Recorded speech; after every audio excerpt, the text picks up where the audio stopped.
Assalamualaikum warahmatullahi taala wabarakatuh.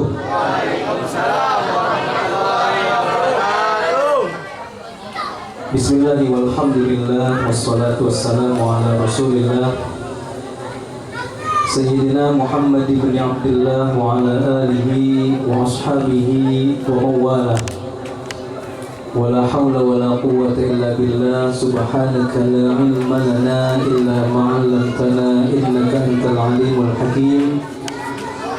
Rabbi shrah li sadri. Amin.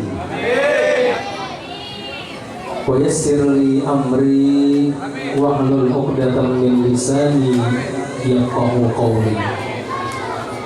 Amma ba'du, faqad qala Allah ta'ala fi kitabihil karim wa huwa asdaqul qailin. A'udzu billahi minasy syaithanir rajim. Bismillahirrahmanirrahim.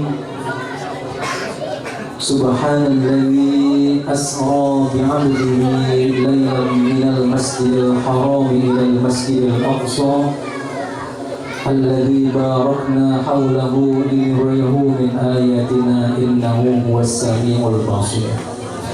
Ngeliat bocah pegang kayu kayak takut mati colok kayak sampai lupa tadi ayat tadi. Jadi tong ya, nanti ke ujungnya tajam, pegang aja pegang. Wa qala aydan walladzina ja'u min ba'dihim yaquluna rabbana ighfir lana wa li ikhwanina alladhina sabaquna bil iman wa la taj'al fi qulubina ghillan lil ladzina amanu rabbana innaka ra'ufur rahim.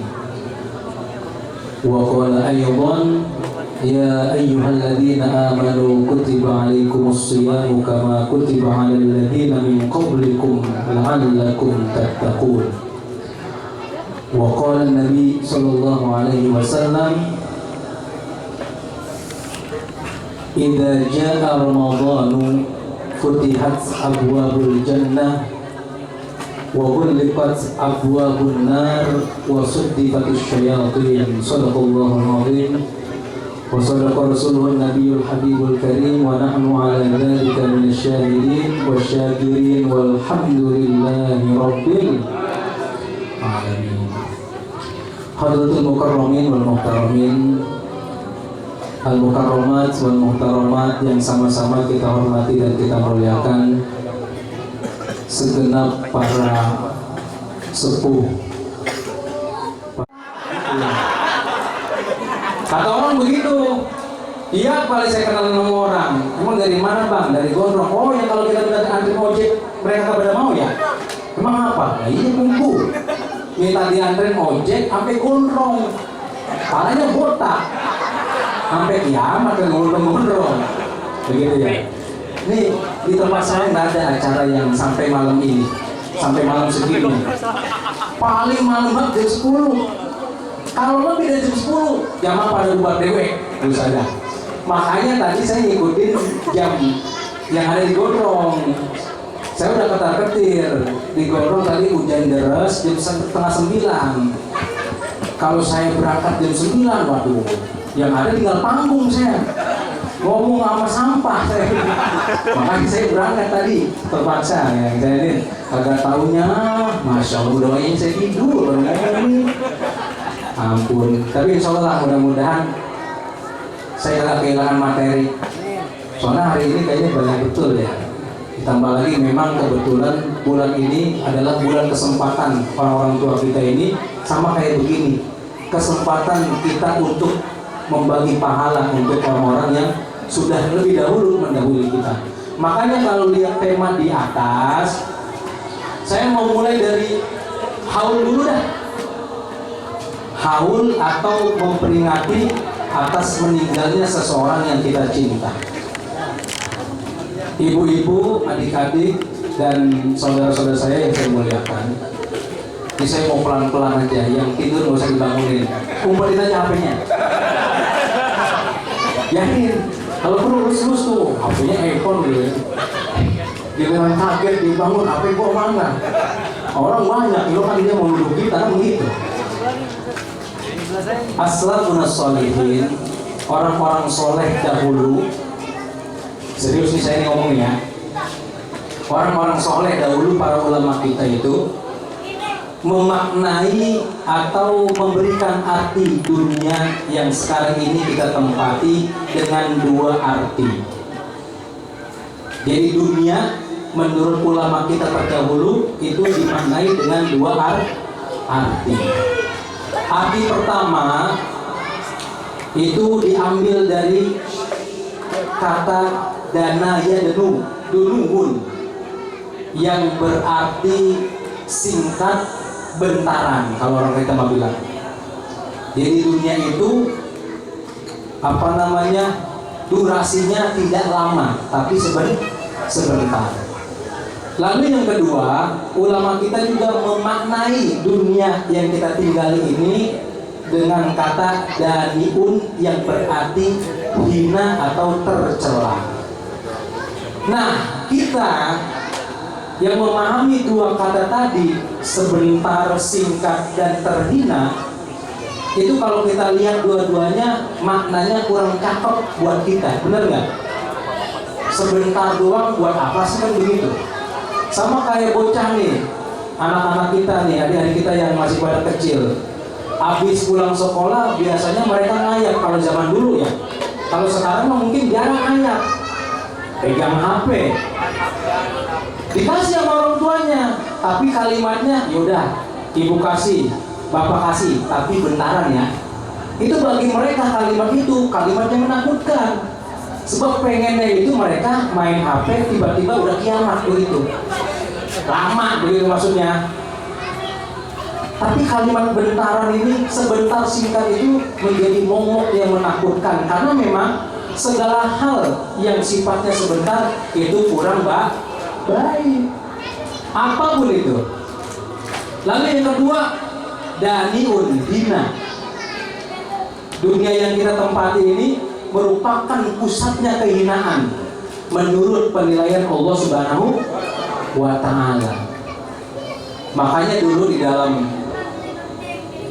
satu ayat Allah pernah menceritakan tentang satu orang yang diberikan umur yang begitu panjang oleh Allah Subhanahu wa Ta'ala. Ini biasanya adik-adik kita ini demen nih kalau cerita. Tom, ini dengerin nih. Dengerin. Ini kan kita umat Nabi Muhammad cuma dikasih waktu yang sangat sebentar, 60-70 tahun. Sedikit dari kita yang lebih dari itu. Tapi dulu pernah ada seseorang yang dikarunia umur yang begitu panjang. Di dalam surat Al-Ankabut ayat 14 Allah berfirman, A'udzubillahi minasyaitonirrajim, Bismillahirrahmanirrahim.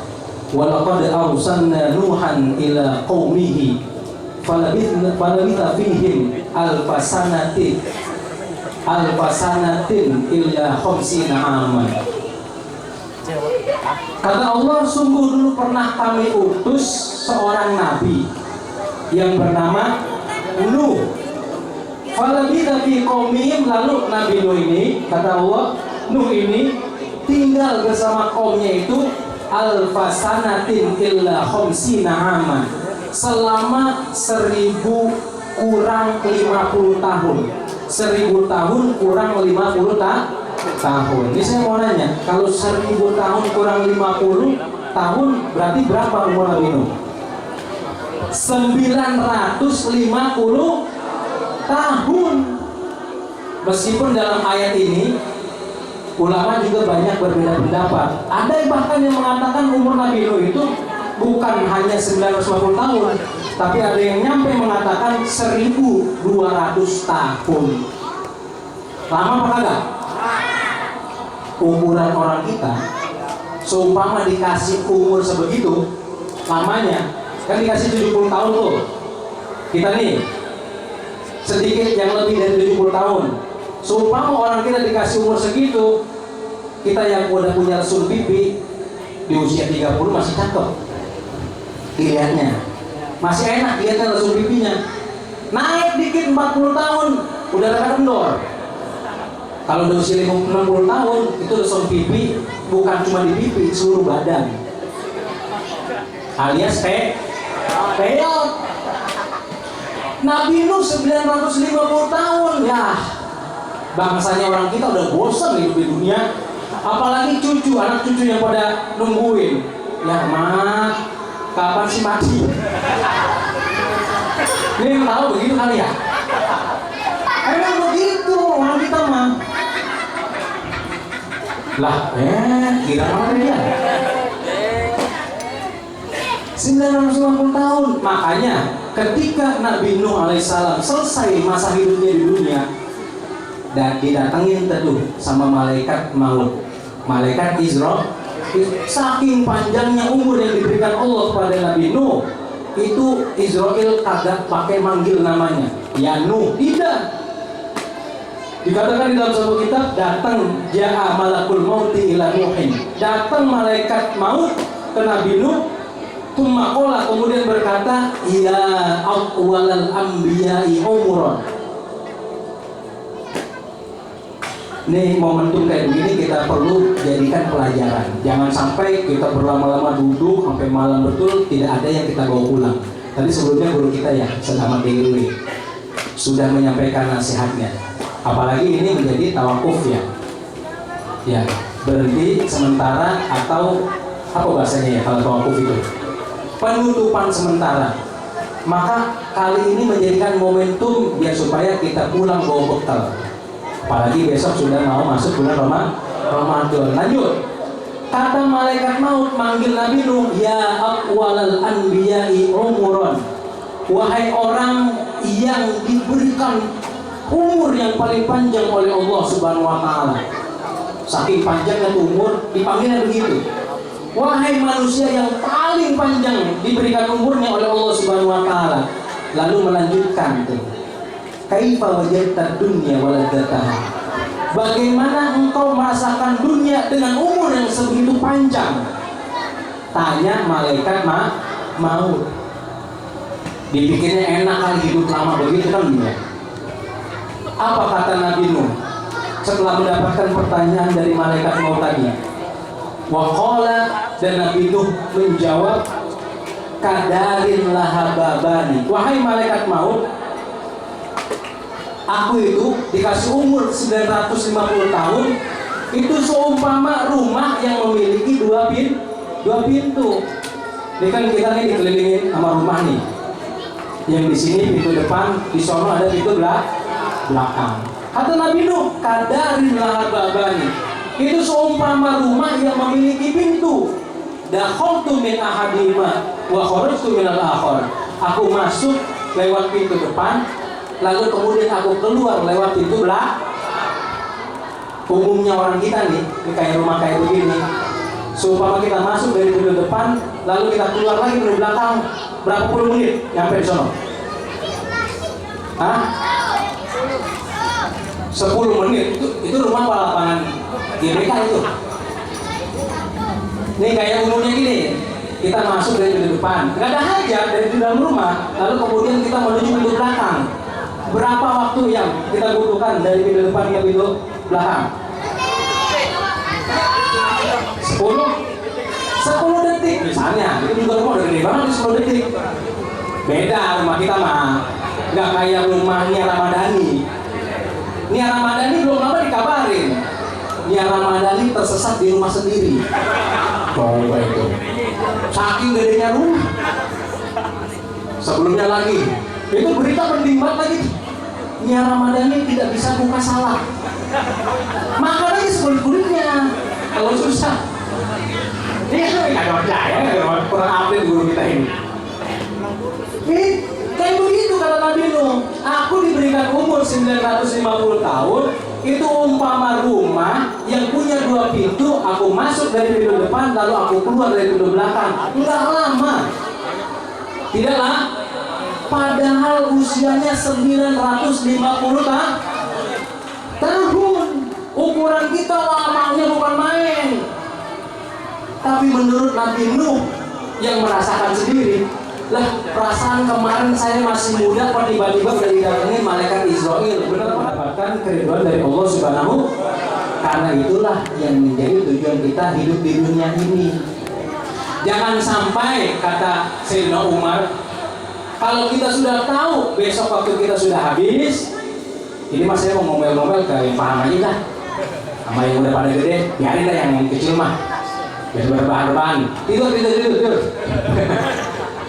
Jangan sampai kita masuk udah tahu besok waktu kita bakalan habis, kita leha-leha.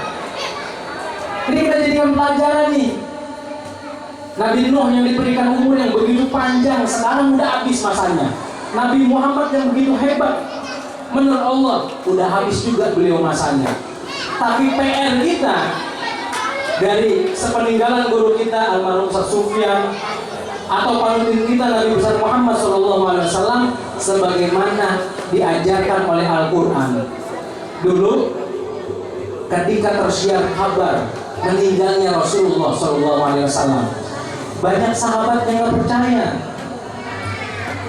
Ada yang bilang setelah mendapat kabar Nabi Muhammad meninggal, ada yang bilang begini, Nabi Muhammad gak meninggal.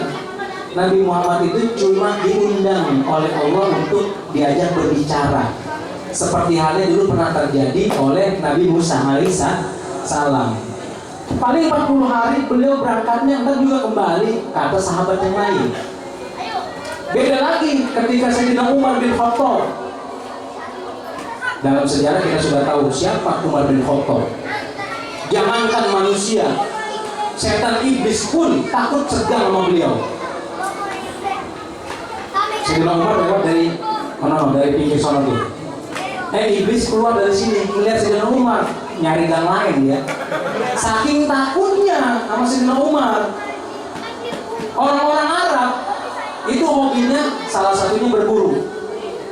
Kalau lagi kosong waktu, pasti berburu ke hutan-hutan yang ada di sekitaran Mekah. Ya berburunya biasa, kelinci, dia paling gede, rusa dah. Sayyidina Umar beda. Kalau beliau udah menyiapkan perangkat berburu, peralatan berburu, itu jarang beliau nenteng kelinci, jarang beliau nenteng rusa. Keluar hutan, kiri kanannya singa yang diburu. Oh, rantai tertinggi manusia.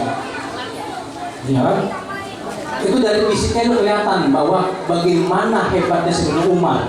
Sayyidina Umar ketika mendengar kabar bahwa Nabi Muhammad SAW meninggal, sampai ngancem sahabat yang lain, sampai ngurusin pedang. Siapa yang mengatakan bahwa Nabi Muhammad meninggal akan kuperbas lehernya. Saking tidak tidak percayanya kekasihnya yang dicintai itu dikabarkan meninggal dunia. Nggak ada yang berani itu sahabat yang lain deketin. Sampai Sayyidina Abu Bakar yang maju untuk menenangkan hatinya Umar bin Khattab, langsung diingatkan oleh sebuah ayat.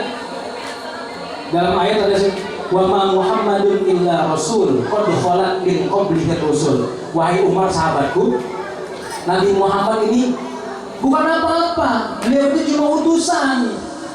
Qad khalat min qablihi rusul. Utusan-utusan sebelum beliau, nabi-nabi sebelum beliau itu juga udah lalu, masanya udah pada meninggal. Apa imata au qutlan qalabtum. Ini yang pelajaran ini yang kita perlu ambil. Seumpama Nabi Muhammad meninggal atau dibunuh, emang engkau bakal berpaling dari ajarannya? Emang engkau tidak mau lagi jalanin ajarannya? Ini nih menjadi PR kita nih. Ini guru kita Ustaz Sufyan sudah lama meninggalkan kita. Tapi PR kita sebagai murid, jangan sampai contoh baik yang diajarkan oleh almarhum itu kita tinggalkan, berarti cinta kita kurang asli. Sama begitu. Nabi Muhammad dikabarkan meninggal, Sayyidina Umar kagak terima. Tapi diingatkan bahwa Nabi Muhammad adalah manusia yang suatu saat masanya akan berakhir, termasuk malaikat Israel, Bu. Malaikat Israel tugasnya mencabut nyawa, emang ada mati juga. Ya cuma belakangan, jangan doain malaikat Israel duluan kayak begitu. Lah kita siapa yang nyabut? Kemudian tugasnya. Tapi setelah bumi ini dihancurkan sama Allah, seluruh makhluk dicabut nyawanya yang pada punya nyawa. Ditanya malaikat Israel sama Allah, Israel, masih ada nggak yang hidup? Perasaan udah nggak ada, cari lagi. Cari di pojok-pojok, ada di gorong-gorong. Apa di mana begitu? Dicari lagi, lapor lagi ke Allah. Nggak ada ya Allah, udah nggak ada lagi yang hidup satu pun. Lalu masih hidup. Oh iya begitu. Dia baru sadar, takut juga mati. Takut juga mati. Akhirnya diizinin dengan izin Allah, dia mencabut nyawanya sendiri biar dia rasain bagaimana sakitnya ketika dicabut nyawa. Nih, perhatiin. Malaikat Israel tukang nyabut nyawa, ketika diizinin Allah untuk nyabut nyawanya sendiri, itu apa jengker dia. Astagfirullahaladzim, segini rasanya ya. Tapi udah pelan-pelan. Udah pelan-pelan. Apa kata malaikat Israel? Kalau saya tahu bahwa rasanya kematian itu begini, kemarin-kemarin mah saya cabut nyawa orang beriman pelan-pelan. Ya lambat. Ya sudah terakhir. Malaikat Israel pensiun, saya ganti dong. Malaikat Israel sampai menjerit ketika, apalagi kita, itu pun kita sudah dikurangi derita kita ketika sakaratul maut. Ketika Nabi Muhammad dicabut nyawanya saat habis masa beliau, itu sempat protes tuh Malaikat Israel, emang begini rasanya? Enggak ya Rasul, antum mah spesial lah, spesial begini Ahmad. Terus bagaimana dengan umatku? Ya main betul-betul aja. Lebu, apalagi kita yang banyak dosa. Makanya mohon maaf, ini mah saya dapat cerita dari dokter yang di rumah sakit. Mohon maaf ini mah, ya percaya kagak percaya, orang di luar kita nih yang bukannya muslim itu kalau lagi sakarot pasti kamarnya dikunci. Kamarnya dikunci. Sebab kenapa? Kalau sakarot tuh mencak-mencak, apa namanya, ngamuk. Ya mungkin begitu kali, cabut balikin, cabut nyawanya sakit, balikin lagi, cabut lagi, begitu. Itu kantor dokter begitu kebanyakan. Kalau beda kalau dengan orang kita, ya paling teriak-teriak dikit dah. Itu Nabi Muhammad ketika dicabut nyawanya rasanya sakit betul. Ditanya emang begini ketika cabut nyawa? Enggak ya Rasul, kata Israel. Antum spesial. Nah spesial begini, paket berapa ini ya? Lalu bagaimana dengan umatku? Pasti lebih dari ini diminta sama Rasulullah agar dikurangi rasa sakitnya dicabut nyawa untuk dilimpahkan kepada beliau. Tapi tetap sakit juga. Tapi semua tergantung dengan keimanan kita kepada Allah Subhanahu wa Ta'ala. Kata ulama, ini mah kata ulama. Nih Bu, dengerin nih. Orang yang terhitung beriman itu kalau dicabut nyawanya itu yang beriman ya. Beriman yang jarang dosa ya. Orang yang biasa mah tetap dosa aja ya, tapi setidaknya jarang dah. Amalnya banyak, amal solehnya. Itu dicabut nyawanya itu kayak kita disabut pedang langsung sebanyak 80 kali. Sabut pedang bukan ke tusuk jarum jahit ya. Ya jarum jahit itu sakit kan? Itu yang beriman. Ada juga yang bilang ini orang beriman itu kalau dicabut nyawanya pelan-pelan, tapi rasanya itu kayak kita lagi mancing, ada yang memancing di sini. Lalu umbul kita gerak tuh. Berarti kan tandanya ada ikannya dulu dimakan. Kelem, disentak. Yang karena bukan ikannya, tulangnya doang, dagingnya ketinggalan. Nah begitu tuh, direntekin tuh.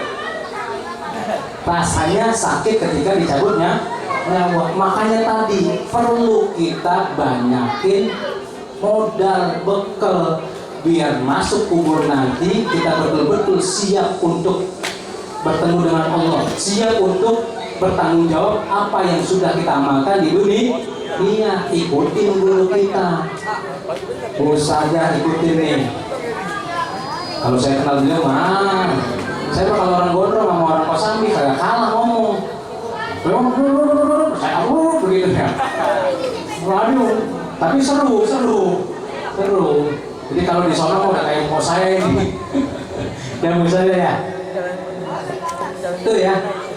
Jadi haul semacam ini bukan cuma acara atau momentum yang sekedar lewat, tapi ini mengingatkan bahwa kita nanti akan menyusul beliau kalau sudah wayangnya. Makanya perlu banyak bekal, kata Sayyidina Umar, man dakhalal qabra bila zadin fakaan nama dakhal safinata bila safinah, dakhalal bahra bila safinati. Orang yang tahu mau mati, mau umurnya muda, mati mah kagak bakalan ngeliat umur. Mau tua, mau kaya atau miskin, dia tahu, dia yakin bahwa dia akan mati. Apalagi zaman sekarang nih, mati udah kagak ngeliat umur.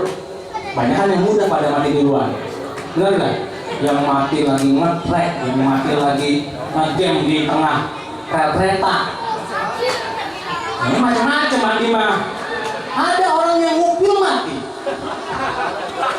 Ngupil mati, tadi ngupilnya di tengah rel kereta.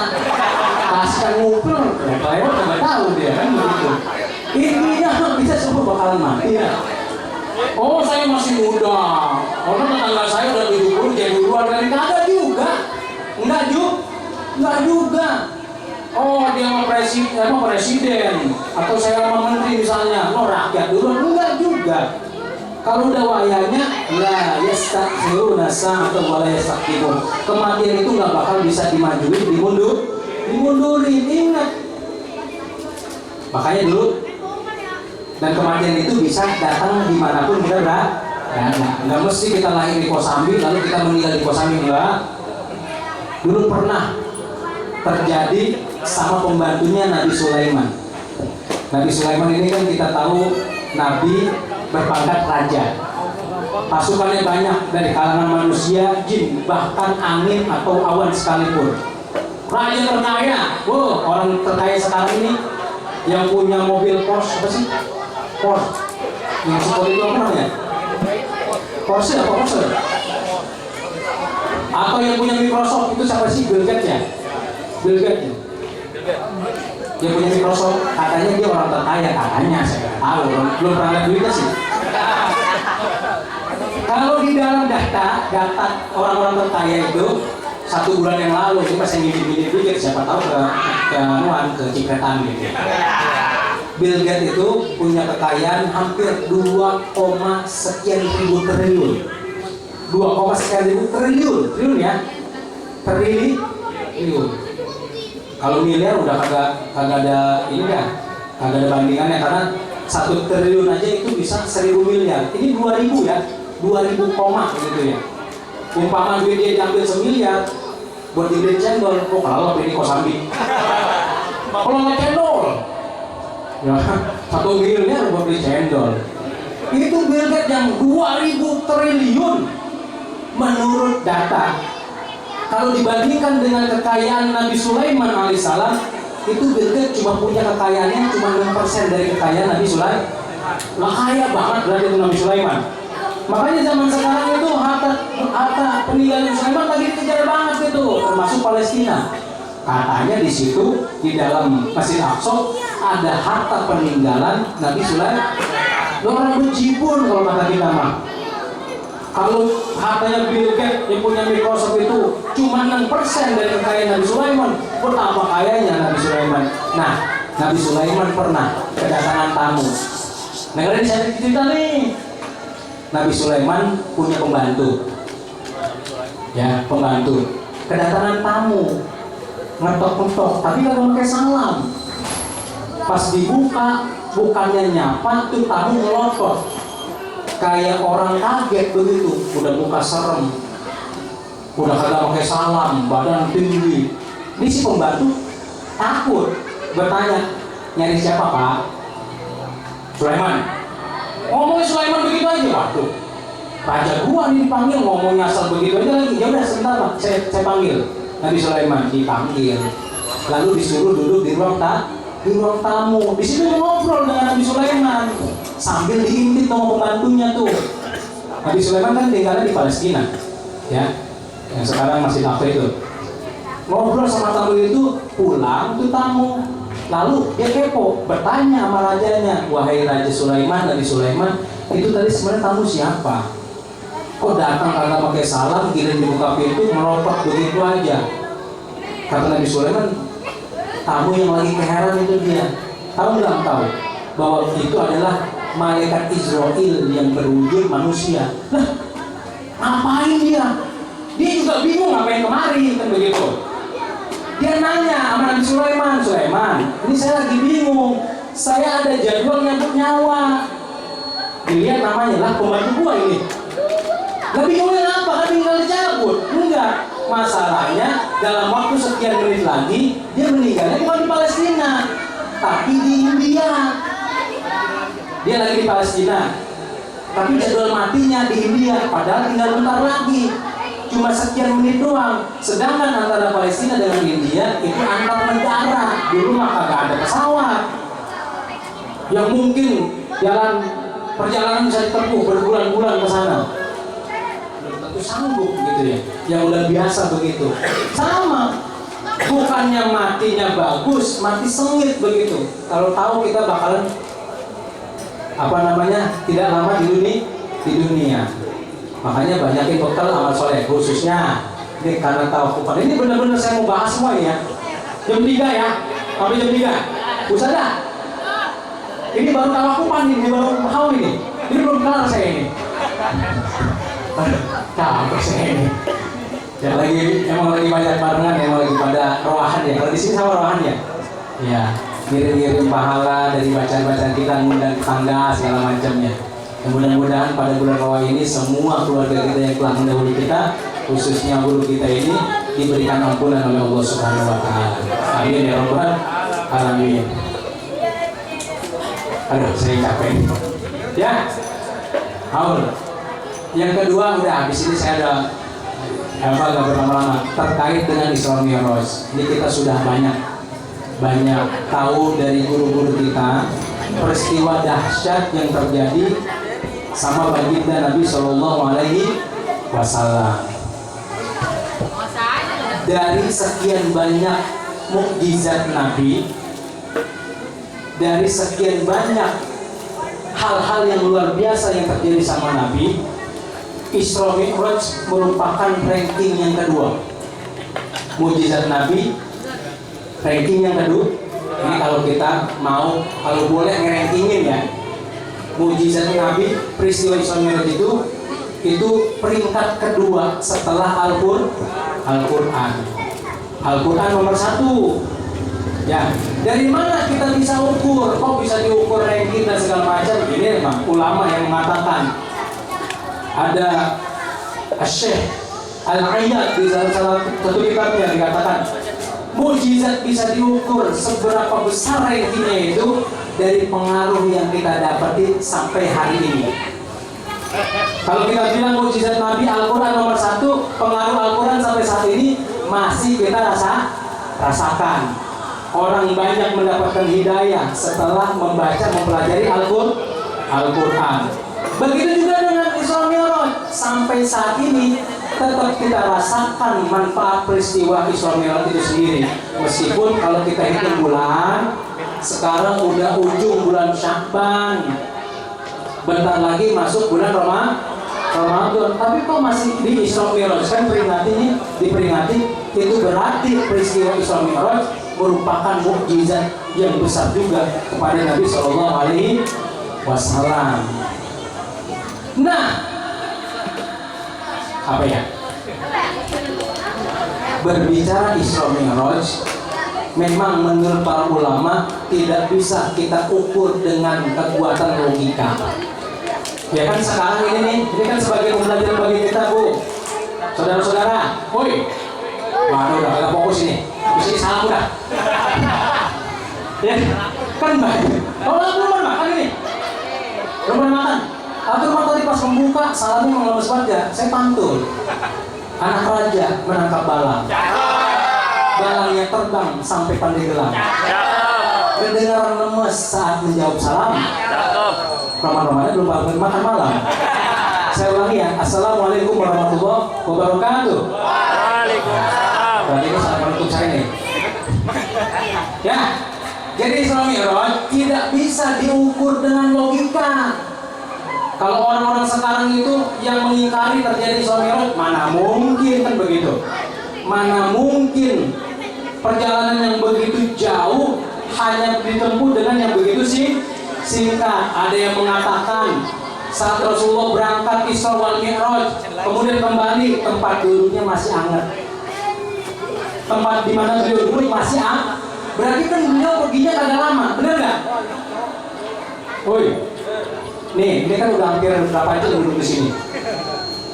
Dari mulai maghrib, udah tekos di pantat ini. Lalu pengen kencing misalnya, kencing berapa lama sih? Lalu kembali lagi, dirasa-rasa tempat duduknya, itu juga kadang udah dingin. Berarti kan lumayan lama, ya kan kencingnya.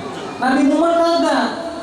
Isra Mi'raj dengan cerita yang begitu luar biasa, keliling surga, dilihatin neraka, ngelihat banyak peristiwa, bertemu dengan para nabi dan sebagainya, ngobrol dengan Allah, ngobrol dengan nabi, lalu tiba-tiba dikembalikan ke tempat semula, tapi mendapati tempat duduknya masih hangat. Berarti kan peristiwa itu betul-betul singkat menurut logika manusia. Kata orang yang mengingkari, mana mungkin peristiwa yang sejauh itu antar negara, antar galaksi, kok bisa dilakukan sesingkat itu begitu? Itu kalau bicara logika. Padahal peristiwa Isra Mi'raj itu bukannya pembicaraan mengenai logika, tapi berbicara bagaimana kuatnya iman kita kepada Allah dalam menjalankan hambanya yang bernama Nabi Muhammad SAW di waktu malam dari Masjidil Haram ke Masjidil Aqsa. Logika nggak bakal bisa. Makanya para ulama, peristiwa Isra Mi'raj dari mulai terjadi sampai hari kiamat tidak bakal bisa diungkap dari ilmu pengetahuan manapun. Karena ilmu pengetahuan juga nggak bakal bisa mengungkap, karena semua diungkap dari keimanan, kepercayaan kita kepada Allah Subhanahu. Kalau kita meyakini Isra Mi'raj dengan ukuran logika kita, nggak ada bedanya kita dengan iblis. Karena iblis merupakan bukan orang sih, makhluk yang pertama mengukur perintah, mengukur informasi dari Allah itu dengan logikanya. Ibu mungkin pernah ingat gitu, ketika Allah Subhanahu Wa Taala menciptakan Nabi Adam, lalu memerintahkan para malaikat untuk